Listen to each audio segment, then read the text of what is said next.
So ito na guys yung talipapa. May mga tindang mga gulay, halo-halo eh. Karne, isda, prutas, isang paba siya.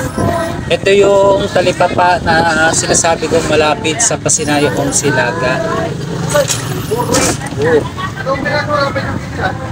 Ayan, may mga daing, tinapa. Ayan.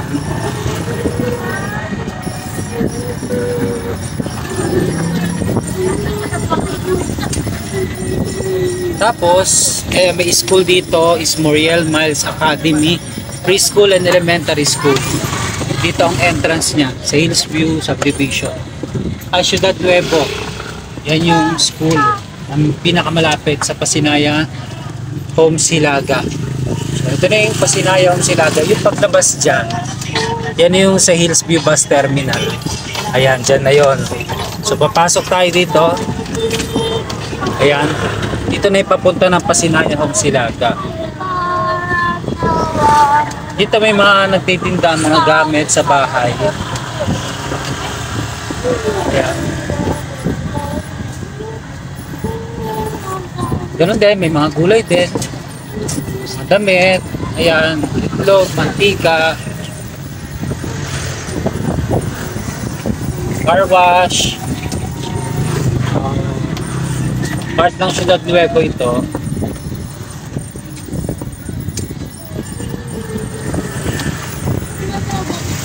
Pa guys, ito na yung papunta ng Pasinaya Home Silaga. Ayan. So yung katapat yung subdivision is Prime North Gate 1. Ito. Yan yung terminal ng tricycle ng Prime North Gate 1. Ito yung kanilang entrance. So ito na yung Pasinaya Home Silaga. Zoom ko. So yung nandyan sa unahan, turo ko, block 2 yan. Nandito. Yung pahabang yan. So may part na hindi pa tapos. Pero yung pader ng subdivision, tapos na siyang gawin. Then may pintura na rin yung mga bahay. Naka-jealousy yung kanilang mga bintana. Na may sukat na 32 square meter na lot area, floor area na 30 square meter. Ito yung circle, yan. Then ito yung magiging entrance nyo. Ayan, tuturo ko sa inyo. Yan, entrance, papasok. Ito is Pasinaya Northeast. Ito is papuntang papunta to ng Pasinaya Homes Prime Central Gate 2 at Pagsinag Northeast.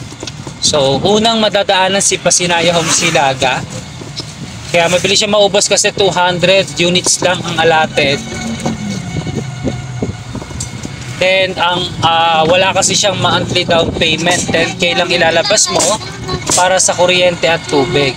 Pero meron pa naman kami available kung gusto nyo 4,800 to 5,100 yung kanyang monthly amortization. Para na yan sa house and lot, no? Mag-start ka lang magbayad ng monthly amortization mo once ma-approve ka kay Pag-ibig. Ito yung Pagsinag Northeast. Tapos na rin to, meron na silang homeowners association. Ayan.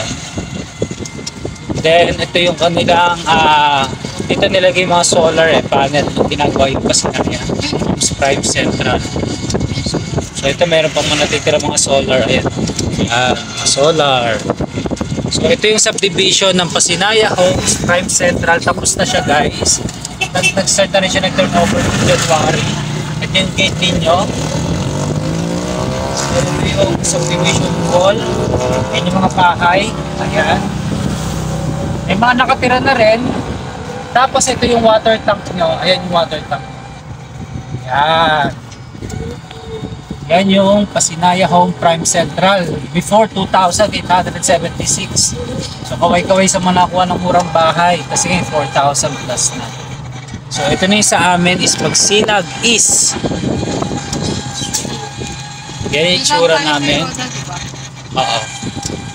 So malapad yung harap namin. Actually pwedeng taniman yan eh. No?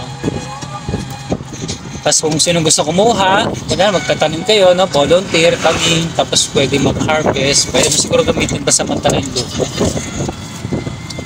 So, ito yung gate ng Pagsinag East. Yan. Tapos naman siya.